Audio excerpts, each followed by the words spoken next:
Today we are on the range at TPC River Highlands, presented by ReliaQuest. And we are glad to have you along with us here. The final signature event of this season. All 7 previous winners are here for the 8th of 8, and it is the Travelers Championship at TPC River Highlands, just a little south of Hartford, Connecticut, down here in the wonderful little village of Cromwell. Overcast skies. Temperatures are going to be warm by the time we get finished with the week, but the players will take it right now because it's not raining. 72 players in this field for this signature event, and they're all getting themselves ready here for the test at TPC River Highlands, and we're glad to have you with us here inside our PGA Tour studios. PGA Tour veterans Carl Paulson and Richard Lee with us. Gentlemen, we just came through. Carl, I know you're up there. A very intense week at the U.S. Open where scoring was at a premium, and here we go. We got scoring at a whole different pace in Hartford. It's definitely at a different pace, but this is a short golf course in comparison to the other golf courses on the PGA Tour, but it has really stood the test of time. A lot of rough on this golf course, small greens with a lot of movement. This is one of my favorite courses on tour, so I'm anxious to see how the scoring is going to be this week. Richard, hitting the fairway last week was paramount just to survive. Hitting the fairway here this week, very important to score. How do the players deal with the balance? It is important, Brian, and it's less intimidating. I mean, U.S. Open was just a brutal test for everybody. But Cromwell here at TPC River Highlands, if you miss the fairway, you still have some chances. I mean, there are a few holes where you must hit the fairway, but you can get away with it a little bit here. And we've got ourselves here on a Wednesday on the range. We've got a Pro-Am going on, guys on both sides of the golf course right now.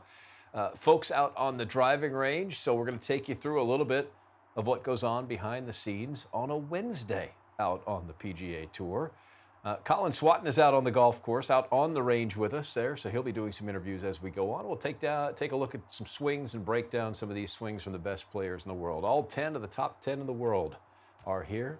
All 10 of the FedEx Cup standings as well. There's Justin Thomas, who is trying to watch us on the app. Carl, there he is. Got a couple of shafts there and under his arm, but just getting ready to get warmed up. Got to get the last second text messages and emails out of the way. We mentioned there is a Pro-Am going on, 9 holes for these guys, and if you're one of the Ams, you're going to play with one pro for 9 holes and another pro for 9 holes. Very good experience out there. Sorry, not right now. No, thank you. And whatever Justin's doing, it's not working just yet. But he'll get it all figured out. And what is Sepp Straka doing over here? He's got that alignment stick under his right armpit. It's just a connection thing. Keep that upper right arm connected to the right side of the body. Groups of 2 for the first 2 rounds here at the Travelers Championship. You see Sepp playing with Aaron Rai. Both of them PGA Tour winners now. Sepp already a winner this season.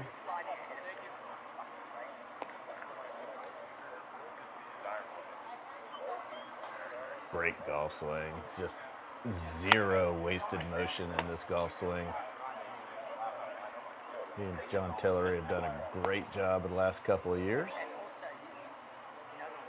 Richard, this looks a little dangerous for the non-pros. It might be a little dangerous for you, Brian, for sure. But no, it's a great drill just to kind of, like Carl talked about, feeling the connection, making sure his big muscles do the takeaway and kind of set the club. And this is little drills that players do all the time. At the beginning of the week, it's a great opportunity to kind of set the right tone for the week. And just having the consistent warm-up, I think is so important for these players. And he can take that right into the warm-up as he takes the alignment stick off. And it's a great drill, and obviously it works out. Look at his stats right here. 3rd and approach to the green, strokes gained. So it's working. Yeah, we've seen a lot of players in the past, Brian, take a glove or something and put it under their left armpit to keep the connection. That's more for impact and through. The right is more for the backswing to stay a little bit tighter, keeping the right arm a little bit closer to the body and rounding out your swing. Sepp is a guy that likes to move the ball from right to left, so that fits right in nicely with what he's trying to do on the golf course.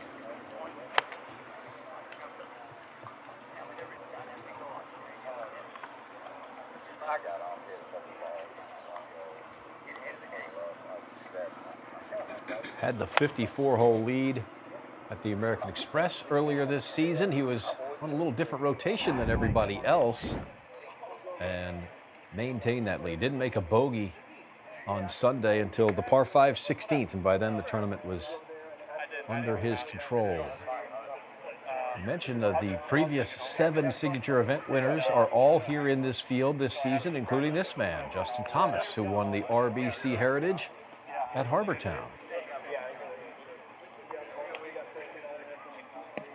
Justin has been very interesting this year. His good golf has been fantastic. His bad golf has been bad. I mean, he has shot a lot of 78s and 76s. And as a professional, you want your floor and your ceiling to move together, right? The better you get, you want that floor to rise up with you, and like a Scotty Scheffler type of player. But Justin's good golf has been fantastic this year, but he's had some stretches that have been less than stellar.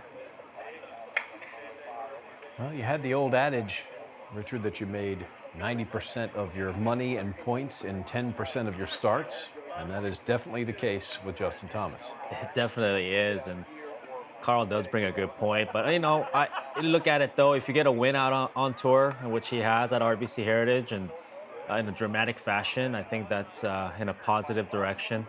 And here's a guy who I feel like can break out any moment. I mean, Justin Thomas is Justin Thomas. He has a history of winning big events, and you know, I wouldn't be surprised if he's contending this week or next week.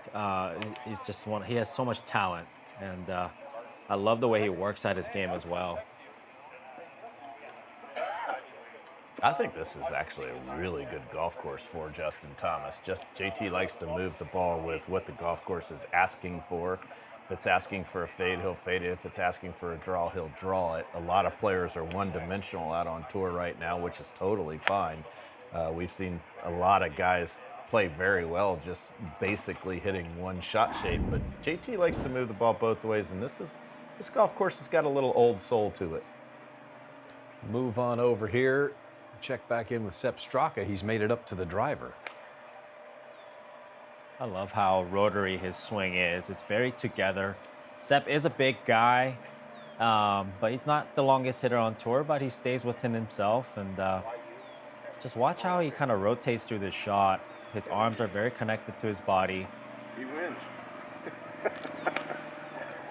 And his legs are pretty calm compared to the modern day bombers. You see a lot of guys jumping out of the ground, but Sepp is much more grounded than other players. Carl, we were talking about that shaft. That is the middle launching version of that shaft. They've got one that goes lower, and you wouldn't imagine Sepp wanting one higher, but we saw both of those swings were 13-degree launch angles. That's exactly what these guys are looking for. Yeah, he's dialed in with his numbers. There's no question about that. But he just is about 3 miles an hour shy in swing speed of moving up to that next flex. The kick point in the shaft goes up and up as those, you talk about the high launch, the mid launch, and the low launch. He just needs about 3 more miles an hour for that low launch. So yeah, he's in the right shaft. And, as Richard said, he's not one of the longer hitters on tour, but he hits it plenty long enough. And it's good to see longtime caddy, veteran caddy out here, Dwayne Bach, who's missed a couple of starts, back out here. Sepp had his twin brother Sam on the bag the last few, was supposed to work one of the days of the PGA Championship, but Dwayne was hurt and couldn't go. So Sam was on the bag for a couple of full starts in a row. Dude, he's a heck of a player himself back in the day. Played at Campbell University.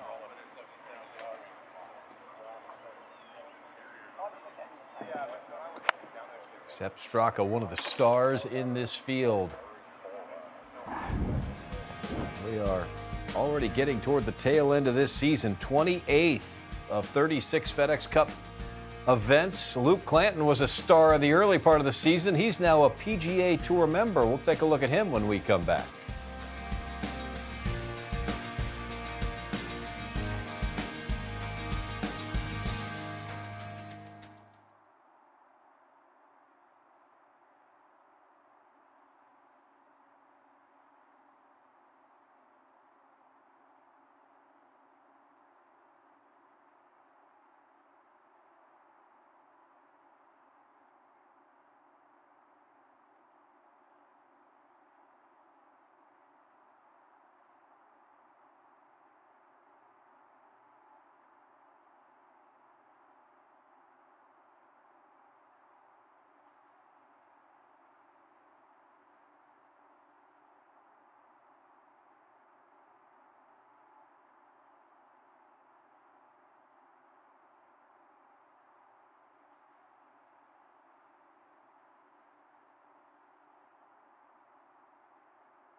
And we welcome you back on the range here at the Travelers Championship. TPC River Highlands, the 8th of 8 signature events. We just saw Sepp Straka hitting some golf shots. Colin Swatton is down on the range, and he's standing by with Sepp. Well, I'm here with a man who's currently third in current FedEx Cup standings, already a two-time winner on the PGA Tour, Sepp Straka. Sepp, we saw you on the range a little bit earlier with this stick in your arms in some sort of configuration. I know a lot of the viewers watching this show today would be interested in what you're working on and why you're working on, and whether it was the brainchild of your longtime coach, John Tillery. Yeah, definitely a Tillery thing. Yeah, no, I do it in my warm-up every day. I just kind of put it in my right armpit. It helps me stay connected and just kind of have a one-piece takeaway. Basically fights my tendency of being lazy and just kind of picking it up a little bit. And then from there, I usually have to slide out in front of it and kind of throw it at the bottom to square up the face. And it really helps me at the bottom, too, to just kind of have that one motion through the ball instead of kind of getting out in front of it and flipping it. So much of it is sequencing in the golf swing, and also, too, taking cues and visuals and feels and things like that. And that's a beauty there from John. It's been a minute since you've been here. I believe 2019 was the last time you were here. Is that right? No, I play this one every year. Yeah. What do you need to do this week, maybe a little bit differently, knowing that the weather's going to be a bit chop and change as it was last week at the US Open? This golf course is one of those where you can get away with missing some fairways, but it's got to be on the right holes. And if you're missing fairways, you're probably not making birdies. And it's one of those where you kind of play a little more offense, definitely, than last week. And when you're in the fairway, I mean, these greens are kind of small and a little tricky, so it's nice to be in the fairway to kind of try to take advantage of some iron play. Well, I saw you finishing off there with a nice little session on the performance using TrackMan. As always, Sepp Straka, good luck for the week, and thank you for your time. Thank you. Appreciate it. I mentioned that all 7 previous signature event winners this season are in this field. There's Sepp winning the Truist Championship, his second win of the season. Hideki Matsuyama got things kicked off. Rory McIlroy called it a cathedral of golf when he won at Pebble Beach. Ludwig Oberg making a statement at Riviera. Russell Henley defying even his own expectations at Bay Hill. Justin Thomas in that playoff at the RBC Heritage, and of course Scotty Scheffler at the Memorial. Who's going to do it this week? 7 different winners in 7 different events.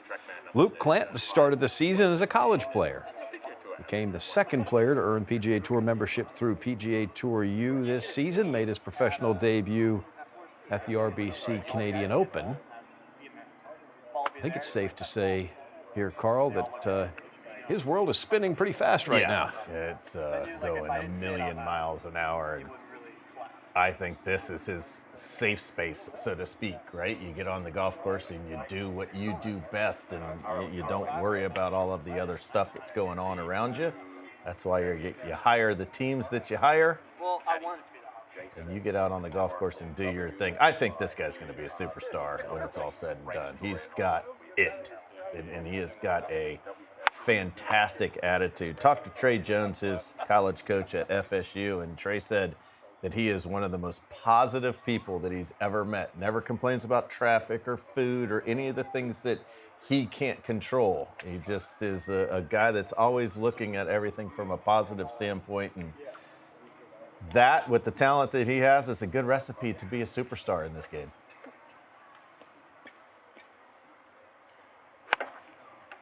At some point, Richard, he gets to just calm down and focus on the game.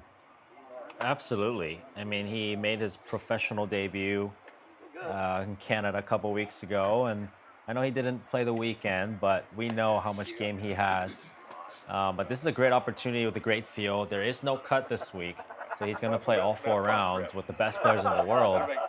But I think he's here to stay, and he's a future superstar for sure.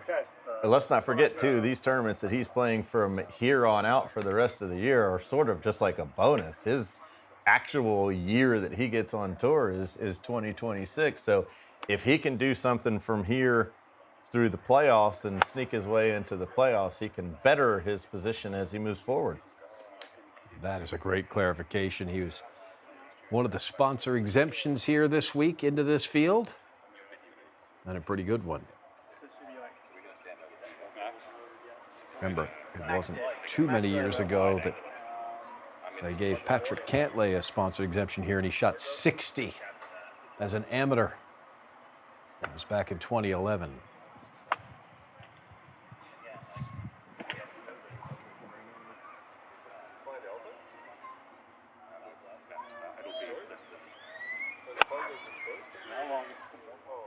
Well, the man we have down on the range there is Colin Swatton, who knows what he's looking at. Colin, take it away.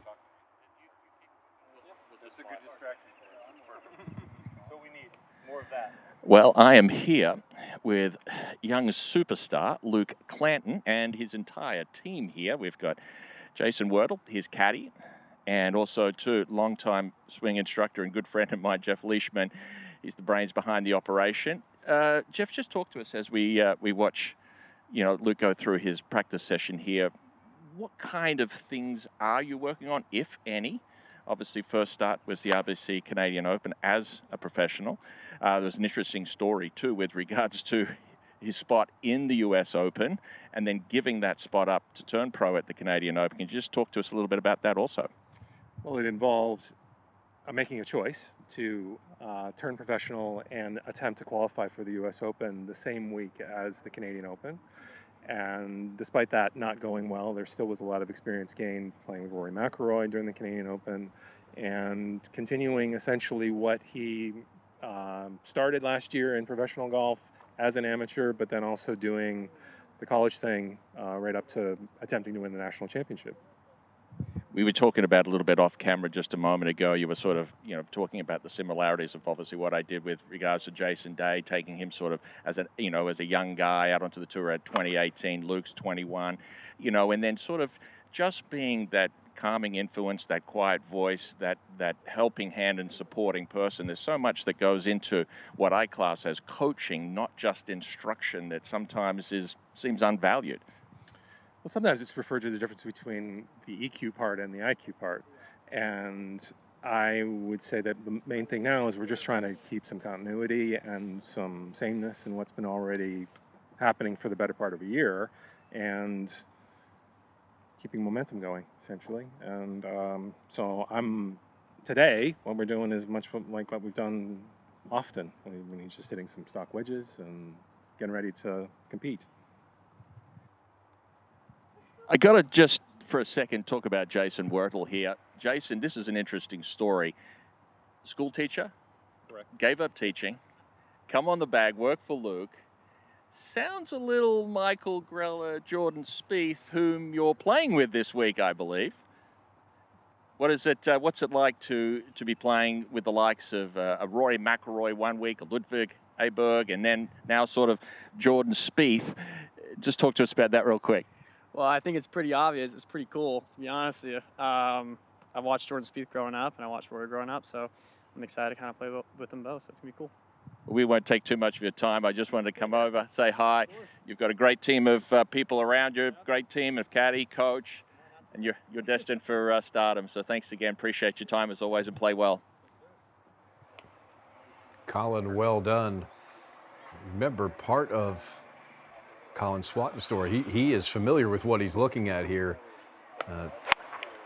Had Jason Day and his caddy Luke Reardon back at his academy in Australia at a young age, back when they were teenagers. Been coaching Jason for a long time, watching him develop, took him all the way up to #1 in the world, and here's another guy with that sort of potential. It certainly feels like it's the start of a Jason Day-esque career. There's no question about that. The fact that he, while he was still in college, was able to get into contention on PGA Tour events. And at one point last year, half of the tournaments that he played in on the PGA Tour, he'd finished in the top 10. And he's still trying to win a national championship with his college team. So it's obvious that, Richard, that the players have gotten a lot better, a lot faster. 100%. I mean, the PGA TOUR program and the young guns are ready to compete right away, and he is definitely a poster child for what could happen for all the young guns. Well, we appreciate the time from Luke Clanton and his team. They've coordinated the shoe order for the day. At that point, it's all downhill from there. You're good. As we continue, we'll take a look at some of the other big stars in the field here at the Travelers Championship. Tommy Fleetwood getting himself ready for a big week out here on the PGA Tour.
Welcome back to On the Range, live at TPC River Highlands, presented by ReliaQuest.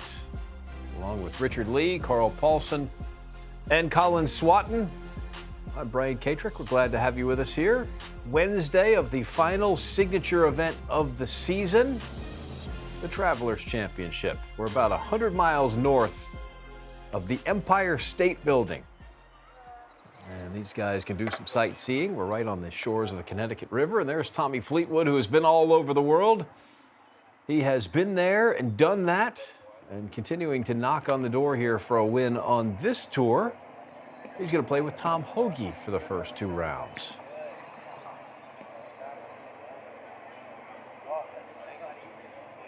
There are going to be a lot of very nice iron shots hit in that group, 2 of the best to do it from the fairway. Oh, he has set up some goal posts here. I like this. Hopefully those are his.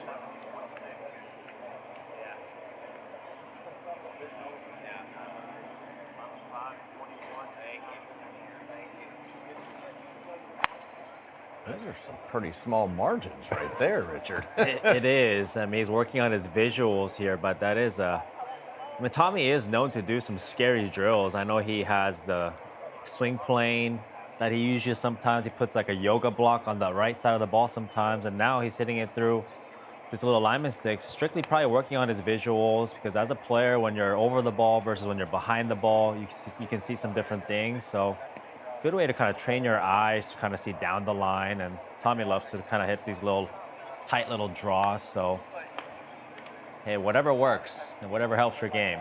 Well, we wish Tommy all the best, but I kind of want to see one doink off of one of these sticks. I was just thinking, does it shatter the stick in half if he hits the one? Gotta know what happens next.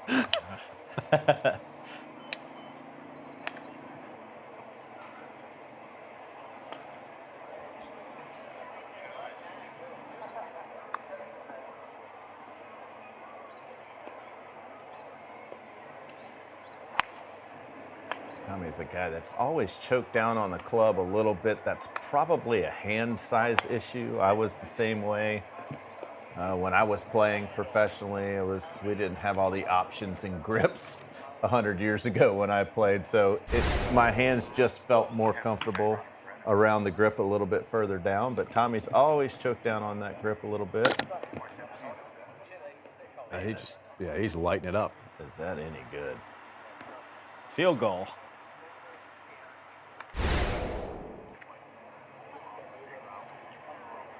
That's a heck of a drill to do on the range. I'm not sure that's one you should try at home. Here's a little different look. We've slid a little over to the right here. Now we've changed to the fairway wood. One thing I admire about these professionals are that discipline that they have week in, week out. They work on the same drills. They just know, they understand their games and know what's going to bring the best out of them, especially on a Wednesday now leading up to tomorrow's first round. These players are always, what do I have to do to get myself ready on round 1? So I think it's the discipline is what I'm impressed about the most. I think it's ironic that all of those things that they work on week in and week out are called fundamentals, because they're not fun at all, but they're tedious things that you have to do each and every week to make sure that you are in the same positions with your stance, alignment, grip, posture, all of those things. Well, there's some of the posture. This doesn't look particularly safe either. Tommy trying to stay more level through the hit. He has a tendency to kind of dip down, but that's another drill to just kind of stay tall through the shot. You can also keep that chin just high enough for the left shoulder to clear underneath. If you don't, your head will turn just a little bit, and that'll change your eye level for people to think about. I wonder if they have a code word for this.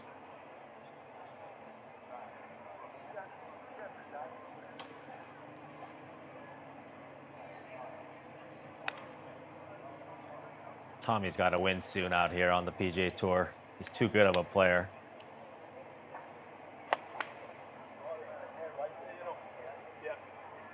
Well, that right there was a little different. Tommy Fleetwood showing us something a little different than your normal range session. And Min-Woo Lee, speaking of different, Richard, he's got his legs tied together. Yeah, it's not something you see every day, but he's clearly working on some sort of a ground reaction, or you're trying to feel something in the legs, or there's separation between the right and the left knee. But this is a very interesting look. He clearly tied those those bands together this morning. This is not a planned thing. I don't even know what I'm doing. It looks good. He says, I don't even know what I'm doing. You sure? Yeah. All right, so there's a loop. The black rope has a loop in it. He's got one leg through each of the loops. All right. I'm teeing off at 10, so I'll be before that. Just before that. All right, And then the yellow rope is tied to the back of the black rope.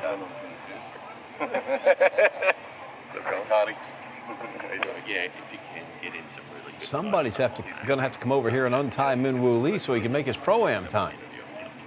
This is pretty fun. But this is kind of like you're looking at the inside of a hood of a golfer. Whatever it takes to make you feel like you can hit the ball better or feel a better movement. Guys are gonna do whatever it takes. I think the interesting thing too is if Min-Woo is feeling something in his left knee, if he's trying to get some separation between his knees and the downswing, whatever it is, he clearly is not sure yet because he just told us he's not real sure what he's doing. But you can have a drill or something that you do that works for you because all you're trying to do is get some type of feel. It doesn't really have to do it, but you're just kind of tricking yourself sometimes into, okay, this is what I want to feel through impact. It might work for Min-Woo Lee and not for any of the other 71 players playing in the field. Bo Martin got to clean the club. You're going to have to go to him because Min-Woo can't really move.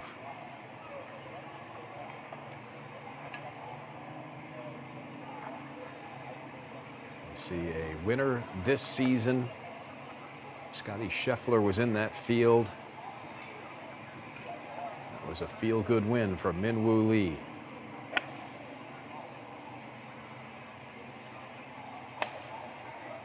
I love how deliberate he is as well as he's doing this drill. He's clearly trying to feel where the pressure is going to the right and when it's moving back to the left. And it's kind of being an athlete too, trying to feel, like Carl just said, as a player, you want to feel something, especially on a Wednesday. You want to feel a swing thought or a feel that you can take on the golf course.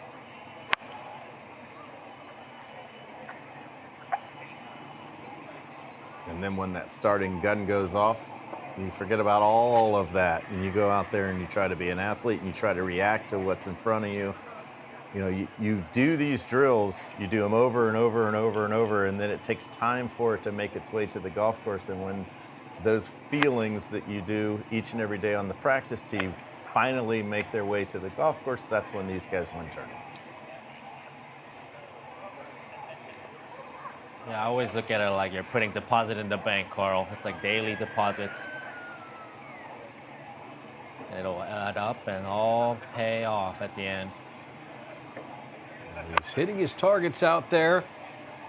This is what it looks like when these guys are putting in the work early in the week. Min-Woo Lee willing to go to some extremes here. Whether he knows what he's doing or not, it seems to be working.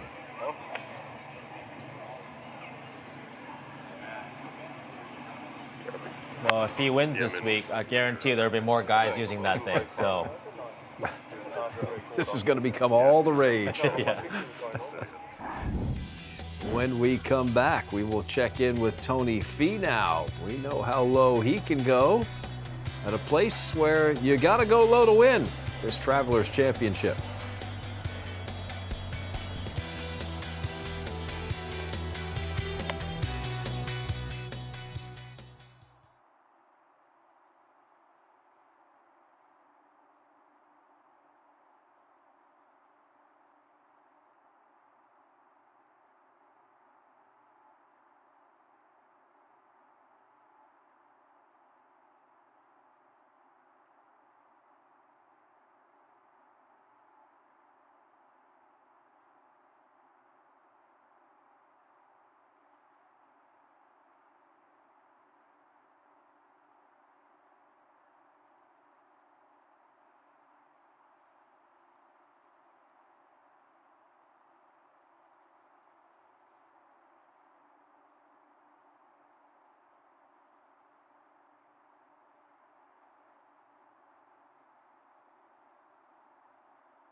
We welcome you back here on the range, TPC River Highlands Travelers Championship starting tomorrow. And it's time now for a closer look at the 4th hole at TPC River Highlands, presented by ReliaQuest. The right approach leads to improved outcomes. So it is a long par 4, slight dogleg right. Gotta fit it in there in between those fairway bunkers, and if you don't, well, you're over par. Middle of the fairway, they're under par. Every hole here at TPC River Highlands, seemingly a birdie hole, unless you're out of position. And then we'll take a closer look here at the green. Carl, what jumps out at you? Well, it's just such an awkward fairway to hit. Once you do hit the fairway, obviously you can see the red arrows. You got to fall off on the right, left, and front of the green. It's a little bit of an upside down cereal bowl, but if you do get the ball in the fairway, these guys will be hitting 7, 8, and 9 irons into this green, and that's why it's under par. It's almost every hole out here at TPC River Highlands. It's very important to hit the fairways. 4.5 from that left front green side bunker. You're going to want to avoid that. And a deeper look at the numbers. This is usually one of the toughest holes on the golf course.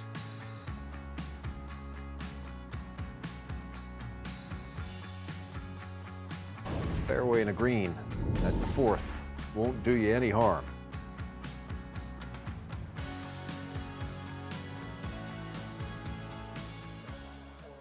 And here's Tony Finau.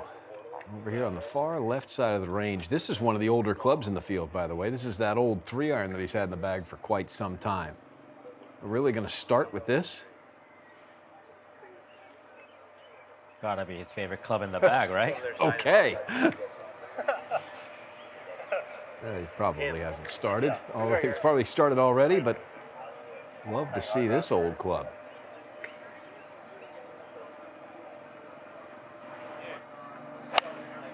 That club for Tony Finau is about where all three of us max out with the longest club in our bag. So we could learn a lot by watching these ball flights. It's that old Nike 3-iron he put in all those years ago to fill a gap. The guy's coming, he said, you guys can, when he gets here, just run. You can just run to the car and grab your clubs. Get your shoes. There you go, coordinating some of the Pro-Am partners. Out of the caddy, yeah. Yeah, you can have, that's who you want a caddy, right? Yeah, just have auto caddy. Yeah, you guys good to play. That's his son. I don't know who your pro is, but it should be fun. Oh, he's playing. He's going to be playing as one of the AMs. Love it. That's a fun experience. Don't beat him Right too now. bad, though. Like, the guys are very delicate like that. When the AMs beat him, you know? Right now he's going to hang with Dad. Keep your score, though. When you make a birdie and the pro doesn't, make sure you say, Oh, yeah. Great advice. What'd you get? They just welcomed another child back in the fall, the Finau clan growing. they love that. How about his son playing in the Pro-Am as an AM and playing with different pros? Right. He's not It's a playing with really Dad. cool experience, though. It's like, I've played enough with you, Dad. I don't want to play with you. When you beat him on a hole, just make sure you remind him. Hey, sorry, what did you get on that hole? That's great. Do they hit a bunch of balls? Did you hit a bunch of balls? I hit a few extra shots, hit some chips, hit some putts, yeah. Well, we're just a couple days removed from Father's Day, and this is a great father-son moment here on the range.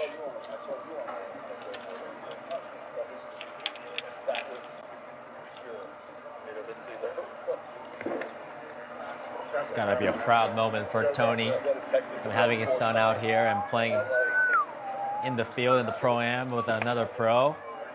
Great experience. Yeah, like that's a left flag. Yeah. Right here, a little right.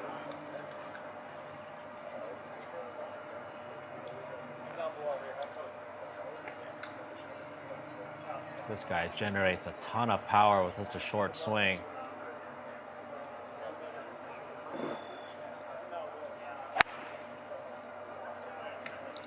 See where that old 3-iron was going. And see where this one goes. Yeah, a little bit farther. There's the next club out. 278 carry, Carl. I think the guys I bet on airplanes it didn't go that far. Yeah, that 3-iron is the next club in the bag. So yeah, he's got at least one more. Goes farther than that.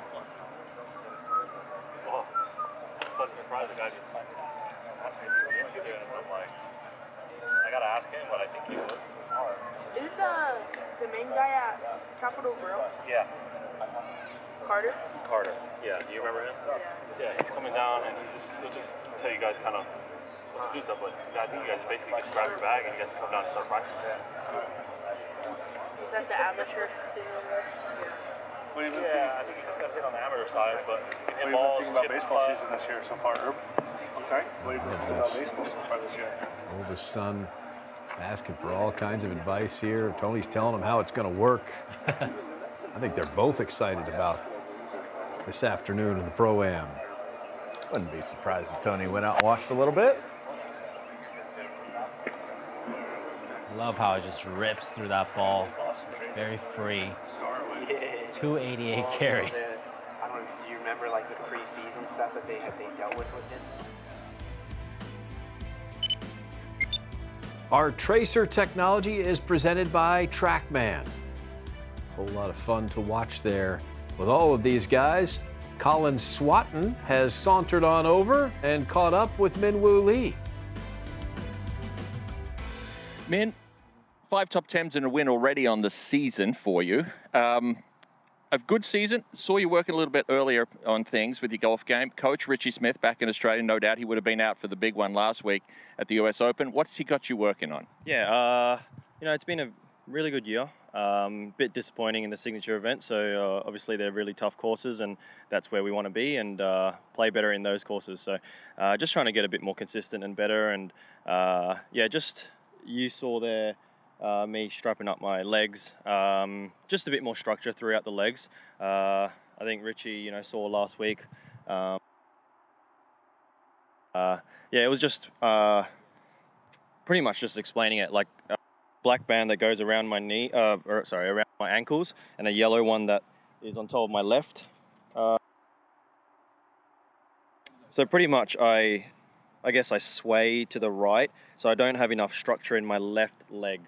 So that yellow band is just to remind me just to keep my left leg outwards, it feels like, instead of go in, because if the left leg goes in, then the right leg goes out, which is not normal. And I generate a lot of speed, and I just want to get a bit more control over the ball. And that's what my coach Richie has given me to do. So he's with my sister at the major now. So. She's a bit more important than me right now. So I just got some homework to do, and yeah. Okay, well, we all know the golf swing starts from the ground up. Good, stable base is all about what we have to do. You're known as a bomber, but you finished your session, you went back over here, you put your TrackMan down, and you started dialing in some numbers. A little bit shorter golf course this week. We're in for a little bit of rain, softer conditions. It's all about spin control. Is that something that you were looking for in that session? Yeah, of course. Just to do wedges and numbers, I think that's quite a key factor, out on tour.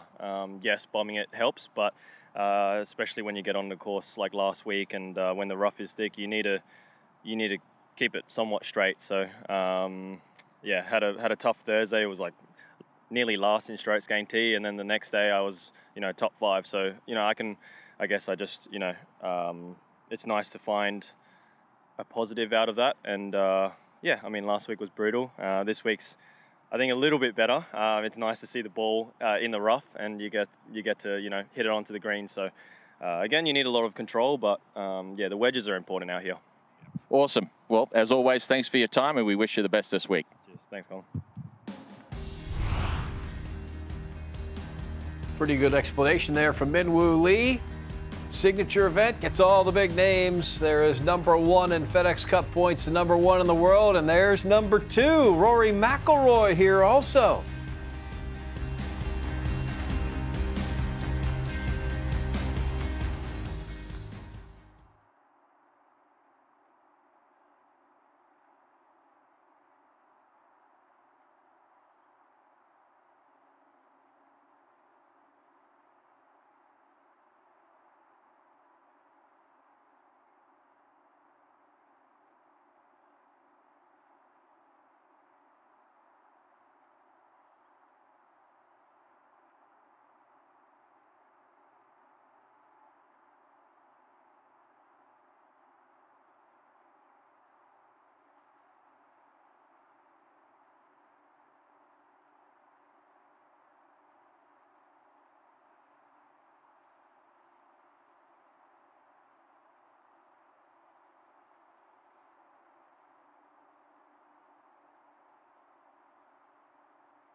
We welcome you back here on the range at the Travelers Championship. This is the 28th event of the season. We've had 27 winners so far this season. Here are the last 5.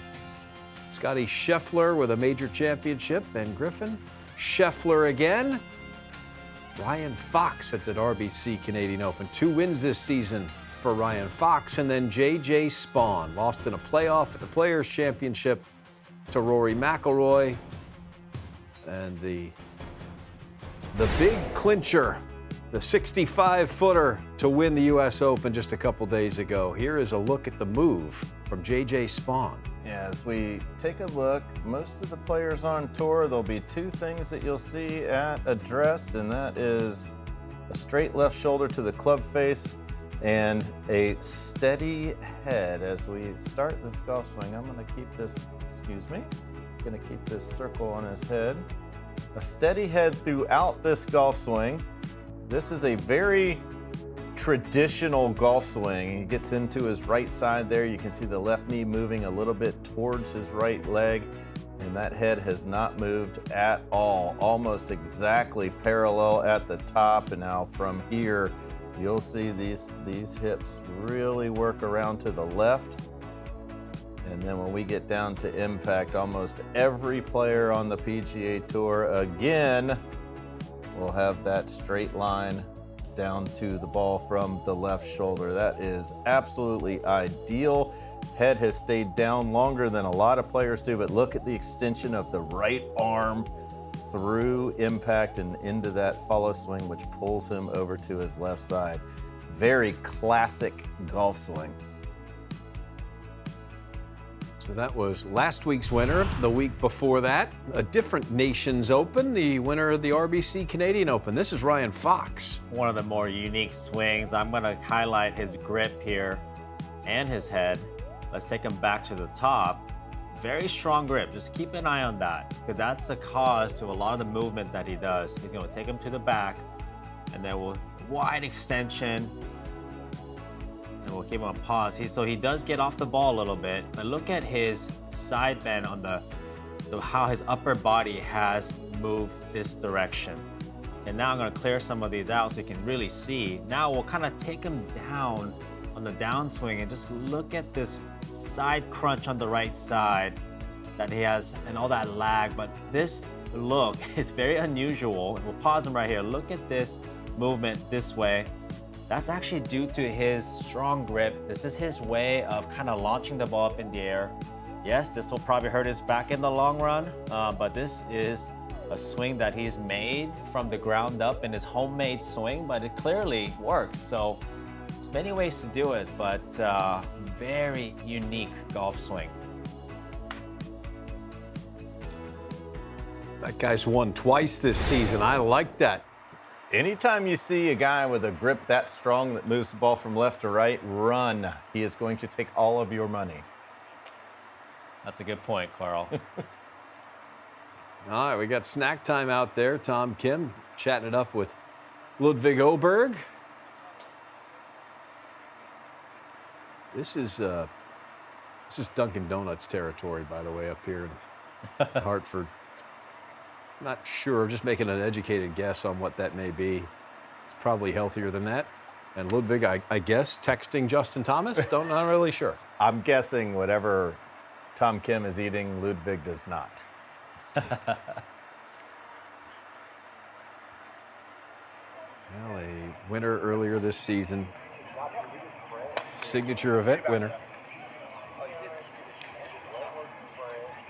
And not sure that we've gotten yet to Ludwig fulfilling all the potential. There's so many expectations. He's already made a Ryder Cup team. He's now won multiple times. And it still seems like we've got a lot more to go. Well, there's no doubt he's shown us glimpses of what we can expect from him in the near future. It's now becoming a little bit more consistently being in the top 5, in the top 10. When he's playing his great golf, he is deadly. It's when he's not, when he's got his B- and C+ game, He's just not quite there with the likes of a Rory or a Scotty yet, but when he's got his A game, it's awfully good.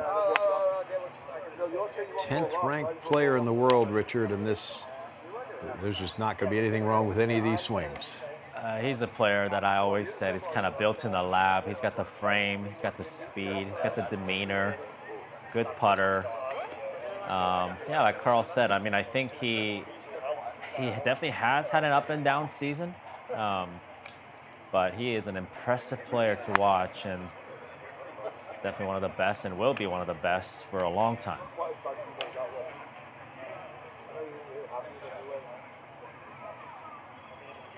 What do we think they're looking at there?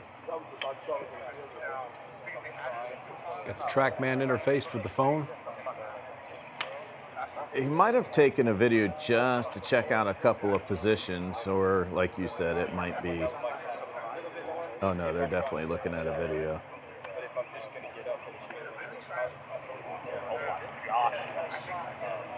So unique for all these players. They have a certain feel that they're working on compared to a position.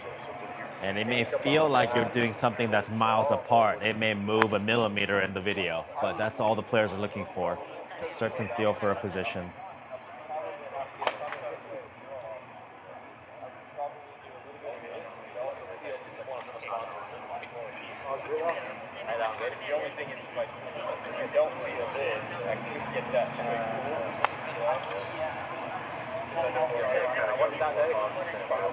Ludwig is one of the players where I always look at his swing. He does have a little bit of face movement at his speed. That's what it kind of hurts him in his consistency. So what he's working on is he's trying to strengthen that club face on the way down, which promotes better body rotation, which slows down the club face rotation, which kind of prevents more of what I call face stability through the hit. So you can see him kind of working on that. But that's why he's kind of like, when he's hot, and when he's off, he's a little bit off.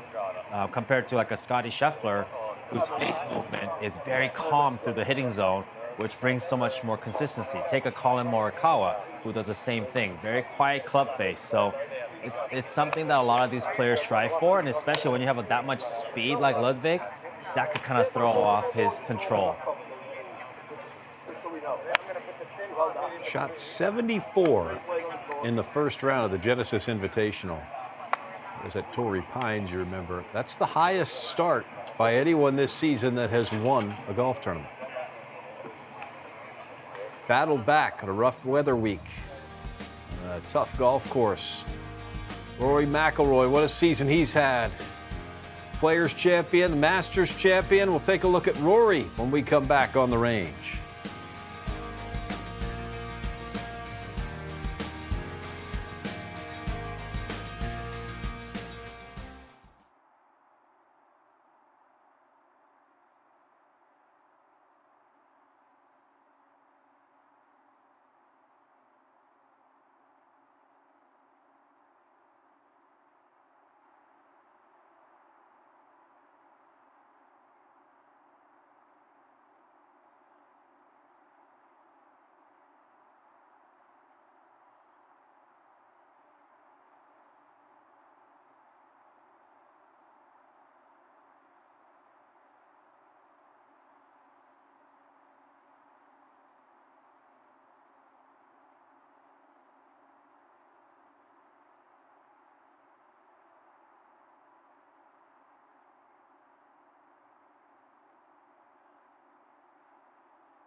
Welcome back on the range here from TPC River Highlands. Travelers Championship starting off with a bang. Here's some of the big groups that we have starting very early tomorrow morning. Jason Day and Max Homa, 9:10. And Ludwig Oberg and Sam Burns. Rory McIlroy, who just automatically qualified for the European Ryder Cup team. Got that done with his performance last week, so he's made that team on points. He'll be playing with the United States Ryder Cup captain, Keegan Bradley. And here is Rory, number 2 in FedEx Cup points and number 2 in the world here on the range.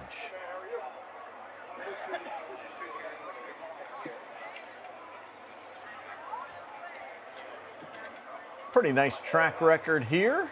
Of course, he would love to add a title to that. His win at the Players' Championship, which of course stretched to Monday in that playoff over J.J. Spawn, that was the largest come-from-behind victory this season so far. Both he and Joe Highsmith were 4 shots off the lead when they won their respective events. Now, this is the exact reason why Rory McIlroy has played so well over the last few years. I mean, he always plays well, but he's really tightened up this wedge game. He's really worked on watching that ball get up to the apex of its flight and fall to the right instead of hitting that draw with the wedges, and it's tightened up his wedge game so nicely. Brought the trajectory down a little bit. He's not trying to hit it as hard with his wedges. He talks about that three-quarter shot that he's hitting, three-quarter swing with a three-quarter pace. That brings the trajectory down, and that's how you judge distance with your wedges, with how high or low you're hitting it. And he has been fantastic with his shorter clubs. Rory's also talked about switching to a softer ball, which led to all those things for Carl with learning to take the spin down, those three-quarter wedges, and how that bled into his irons and how that bled into the control of the longer clubs as well. So I think biggest thing for Rory, though, is where is head at? Where is his head at this week? You know, he's talked about it openly about his lack of motivation right now.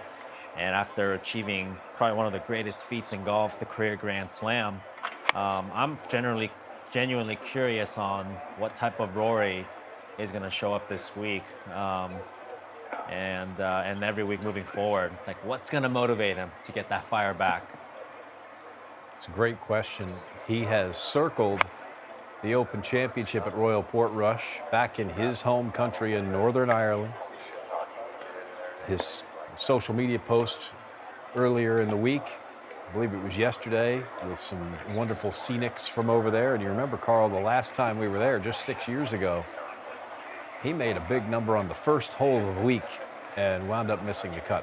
Was never in it from the get-go, and you know he'd love to improve on that. Yeah, it was an 8 or a 9 that he made on the first hole, and he worked his tail off for the next, a day and 7/8, let's say, to trying to make that cut. If he had a couple more holes, I think he would have made the cut. But he had the, entire, Ireland and Northern Ireland and everybody else over there in Europe pulling for him to make that cut. I was sorely disappointed that he didn't make the weekend, but I think it was one of the biggest stories in golf for somebody that missed the cut in 2019, no doubt about it. I know he wants revenge at Royal Portrush, and I think that, I don't know if it's this week. We might be a little bit too far out, but in the next week or two, he's going to get very serious about ramping up his game for Portrush. Perhaps that's all the motivation he's going to need there, Richard. Absolutely.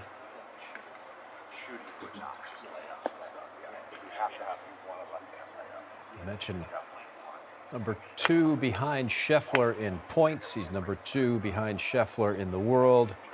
He's tied with Scotty Scheffler for most wins this season. They both have 3.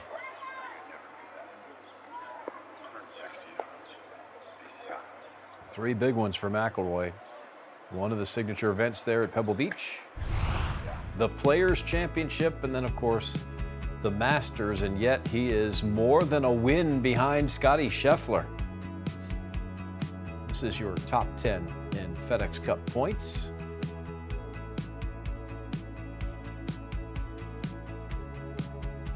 seen Sepp Straka already today. You've seen Justin Thomas. Took a close look at J.J. Spahn's swing. Ben Griffin has won twice, including a team event with Andrew Novak, and then winning on his own there in Fort Worth. And Ben Griffin is out here on the range.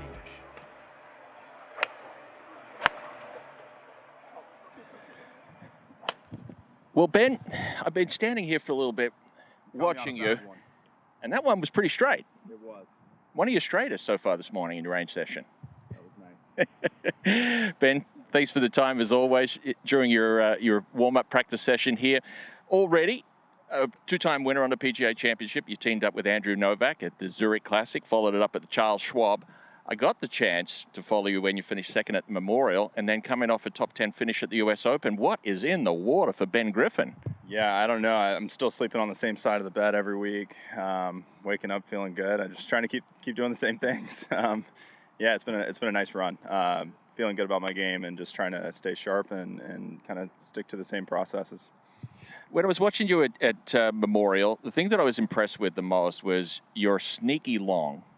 A lot of guys probably don't attribute that. But also, too, you were 130th in driving last year. This year, you're 40th. Anything you can attribute that to? Yeah, just working on a lot of good things with my coach. We kind of focused in on that at the end of last year, trying to make sure, from a driver setup standpoint with equipment and everything, I felt really good. I'm big on the look of the driver when I put it down, so I want something that I feel like looks really square.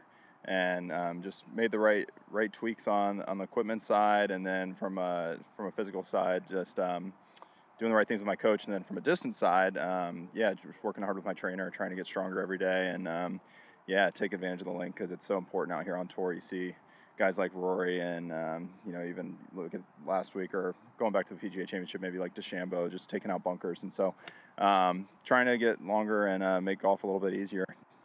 That's what it's all about, making golf easier. Ben, as always, good luck this week, and thanks for your time. Thank you. All right, so we want to be clear. Ben Griffin purposely topped that last swing before Colin stepped in. And that might be the highest degree of difficulty shot he's hit all day. Yeah, that's really hard to do. See, that one went a lot farther. That's a skill to top a ball on purpose. I don't blame him, by the way, having to make one more swing with that club. Like, that's it. He waited the whole interview, just make one more swing with that club. Sure. We can't go out with the topped one. Even if it was on purpose? It was pretty good, right? Best shot of the warm-up session. Ben's a perfect example of a guy playing with confidence. He's no different than he's been his whole career in his abilities on the golf course. It is all confidence that he's riding right now, and it's been a lot of fun to watch. That self-belief has gone off. It's impressive that what he has done, Carl. To win and almost win again at Memorial. Top 10 at the US Open. Impressive stuff. One of 8 first-time winners this season. And Andrew Novak's one of them also, the team event. Those two spent the entire off-season doing 2-a-day workouts. Much like getting ready for football season, the work paid off for Ben Griffin. It's always something to see here on the range. Day before the tournament gets started, Hideki Matsuyama got the season started off in style. We'll check in on Hideki when we come back.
so glad to have you with us here on the range at TPC River Highlands, the Travelers Championship. Big range here, by the way, also. One of the really nicest ones out there on tour. See some of the notable afternoon pairings. We'll be playing in groups of 2 for the first 2 days. Justin Thomas with Hideki Matsuyama. There's Xander Schauffele gets Colin Morikawa, and J.J. Spawn and Scotty Scheffler. There'll be a lot to watch tomorrow afternoon. And there's Hideki Matsuyama, won the first event of the season at the Century, 35 under par. That set the tournament record. You're not going to have to get that deep here, but you're going to have to get close. Yeah, we've got soft conditions this year. These players are coming off playing the U.S. Open where the rough was just absolutely brutal. They're going to, I believe, really enjoy this test of golf. It's going to be a lot different than last week, obviously, but this golf course has a tendency to hold its own, to keep these players below 20 under par for a golf course that's under 6,900 yards. That's saying something nowadays. Second shortest golf course on tour. Only Port Royal is shorter than this one. The small greens and the hole locations that they can use on this golf course makes it difficult to make a ton of birdies. I mean, guys will make plenty, but it's definitely not a walk in the park.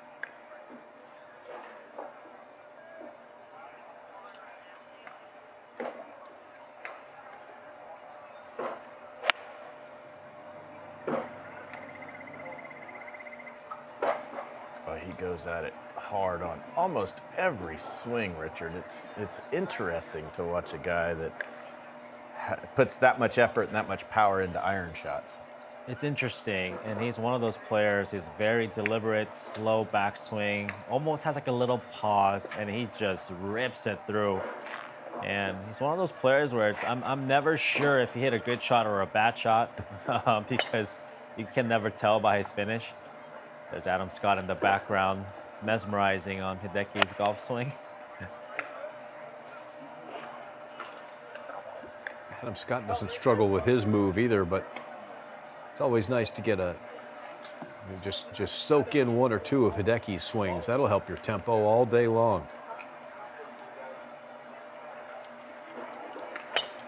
Very old school movement for Hideki. He really braces the right side, really loads into the right side and fires everything through together.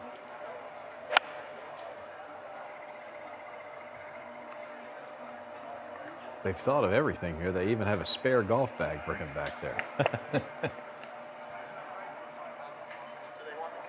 Always has an entourage around him as well. I believe that was the U.S. Open bag from last week, the red, white, and blue, and back to the black and white. Yeah, I think that's right. He'll probably sign that. Somebody will get a chance to get that bag. Let's move on over here to the other side of the range. Tom Kim getting an earful from Paul Tesori.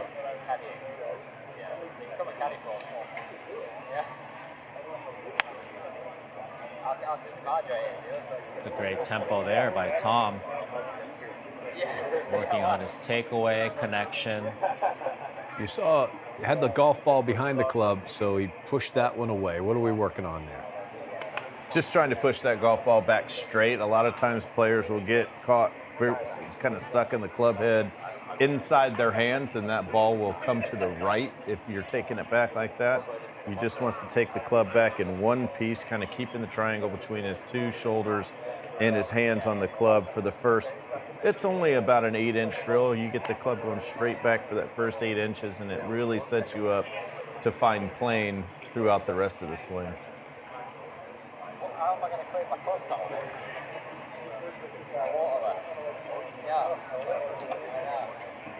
Paul Tesori, a great player and also a great instructor. Pretty nice to have that guy on your bag. And they collaborate a lot. We hear them a lot out on the golf course. Let's see if we can get that golf ball to go right along the line of that aim stick. Pulled that one in slightly. Well, no, that'll be the end of all. Tom is one of those players that also kind of battles high hands and upright playing, which sometimes that leads to kind of what we would call early extension, or that's his way of shallowing it out. So I actually have talked to his coach a couple of times about what they work on, and they're always constantly working on kind of lowering his left arm on the backswing, and he can kind of stay in posture a little bit better throughout the hitting zone, which all relates to face stability. That's a great look here. Better, but still not as good as the first one we saw. Yeah, such a great divot pattern. You're disrupting the grass, but you're not getting below the roots into the dirt. It's just a perfect divot pattern.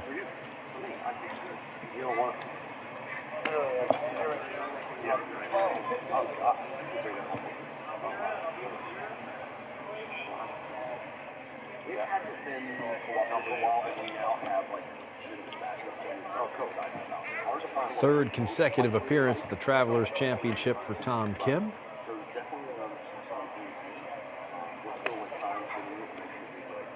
Lost in a playoff here to his good friend Scotty Scheffler. That was a fun showdown. It was last year.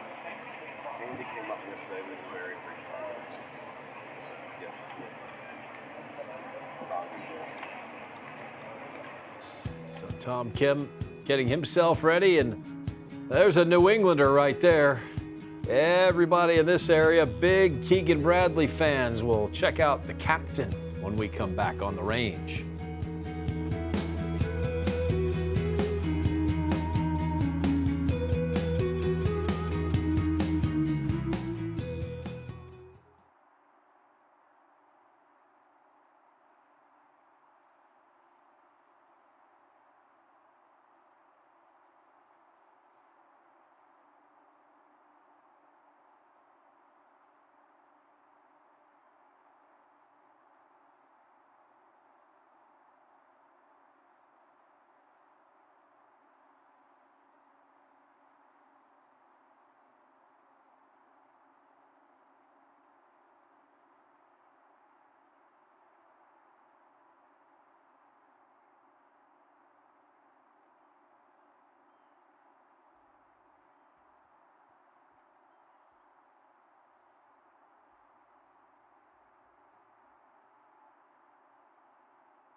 We welcome you back on the range here at the Travelers Championship, and we're so glad to have you with us here for the final signature event of the season.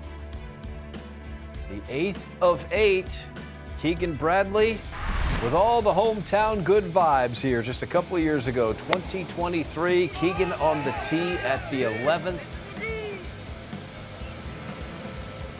Oh, what a shot. Putting his career resurgence back together here. Birdie putt at the 12th. And Keegan Bradley would make the triumphant walk up the 18th. And able to tap it in for the win. What does it mean to Keegan? It meant that much. Keegan Bradley. fired up about it. He joins this list of past champions that are here with us this week. Spieth's win with the hole-out bunker shot, Harris English in the epic playoff which just ended a couple days ago. Scheffler in the playoff last year, and Keegan Bradley, Carl, has he's reinvented himself. He certainly has. You know, the big talk of the town now is Keegan going to qualify for his own Ryder Cup team. I'll tell you, we saw how excited he was and how emotional he was with that win in 2023. All these players have what we call their fifth major, and that is their hometown event. If you live in Dallas, it's a Dallas event. This is Keegan's hometown event, and that win meant a lot to him, and as it would for any other player who wins their hometown event. Richard, you're a guy that kind of kept it even keel out on the golf course. That is not how Keegan rolls. He is going to let you know how he feels. Oh, he will let you know for sure, and that's what kind of makes him entertaining. I love watching Keegan play and the emotion that he plays with, and I think that's one of the reasons why he's going to be a great Ryder Cup captain as well. The topic continues to churn. Everybody with a different opinion. 6 players will automatically qualify for Keegan's team, and then he will have to sort through the other 6. If he automatically makes the team, as the captain, don't you have a responsibility to put one of the top 6 guys? You got to play that guy. Yeah, you would think so. This may be an unpopular take. I want Keegan to be the captain of that team. I think he is going to, I think he has already done, and I think he is going to do a fantastic job crossing the T's and dotting the I's and doing everything that he needs to do to put the players in the best position to get points for Team USA. I don't know if it would be a little bit of a distraction if he was playing, and if he did qualify for that team, I think he would only play a couple of matches anyway. Do you think he picks himself if he finishes 7th? And I don't think he would. I think that he might be forced into doing so if he finished maybe 7th on that points list and the rest of the team said, Coach, our captain, we have to have you on this team. That's the only way I see that. Yeah, how do you leave the guy who's 7th off the team? Yeah. How do you leave the guy who's 8th off the team? Yeah, true. He's the one that got that phone call in Rome 2 years ago, very famously shown on the Netflix show. Fascinating as his summer develops. Showed you the winner here, and Jordan Spieth in the field here, winner in a playoff. This is one of the best celebrations of all time. We got the rake going, we got the club going. We're sort of chest bumping, sort of hip bumping. Watch the celebration here. Oh, this was incredible. The crowd loses their mind. I'm not sure that Greller knew that Jordan was going to throw the club or that Jordan knew that Michael was going to throw the rake. They both went flying. What a way to close things out.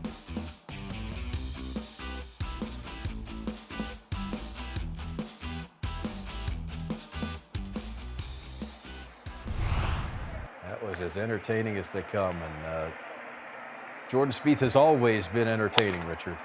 Sure has. He has the flair at the right moments, and there's our Ryder Cup captain again.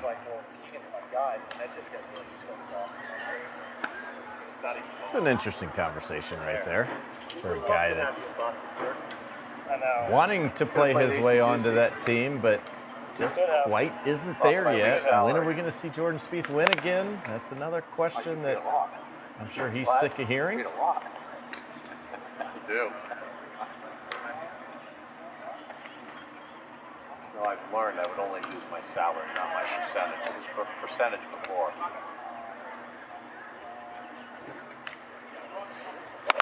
That was an all-timer in 2016.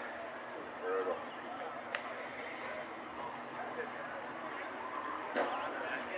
Scotty. Spieth, a former FedEx Cup champion, but we're getting down to crunch time now. He's not inside the top 30. It's only 2 playoff events to get into that top 30, besides the few events we have left this season. He's dialed in with that wedge, though. Look at that collection of spots where that ball's landing. There's got to be a cheat sheet on that, like there is blackjack, you know? Like, you know, the blackjack, when you buy the deck, it's got the one card that shows you what you hit, what you stay. He's always been an artist. This is not one of those stereotypical golf swings. He does it his own way, and it's always worked for him. Yeah, funky grip, has a little bit of a chicken wing coming through. One of the weakest grips on the PGA Tour.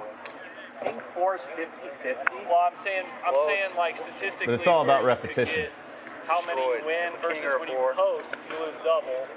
So that counts as like 2 more cards missing, 4 total. That makes I don't know what game they're talking about, but it sounds interesting. You can learn anything out on the range on a Wednesday, and that's why these shows are so fascinating. And we are glad that you guys were with us here today on the range. Hopefully you learned a little bit of something here. Carl, we got a whole different feel this week than last week. How do you think these guys are going to adjust? I think they're going to absolutely enjoy this week. After last week's grueling effort, they get a little bit of a reprieve in terms of the golf course. It's soft. We've had some weather. And we have to tip our cap to all the guys at Travelers that put this tournament on. They've embraced this spot on the schedule, and look what this tournament's become. Richard, what do you think we're going to see here? Who are you looking at this week at the Travelers? Brian, I'm going to go with Xander Schauffele, coming off a T12 at the US Open. I think he is kind of trending. I know he hasn't driven the ball well. And this golf course, if you don't drive it well, you can still get away with it compared to the US Open. So that's my pick. All right, Xander. What do you like? Who do you like, Carl? I like Bobby McIntyre this week. Ooh, it's not a national open, but he can win other places. Nobody cares who I think, but I'm a chalk guy. Scotty Scheffler's pretty good. Yeah, pretty good. We're going to stay with Scotty Scheffler, the defending champion. All 10 of the top 10 FedEx Cup points are here. Top 10 in the world are here. Could it be Tommy Fleetwood's week? We have had a lot of fun here. Colin Swatton did a great job for us on the ground trying to sort out what Minwoo Lee was doing. We didn't get answers, but that's what tomorrow's for. Don't miss the opening round coverage of the Travelers Championship as it gets started here on Thursday. Have a great rest of your Wednesday here on the range.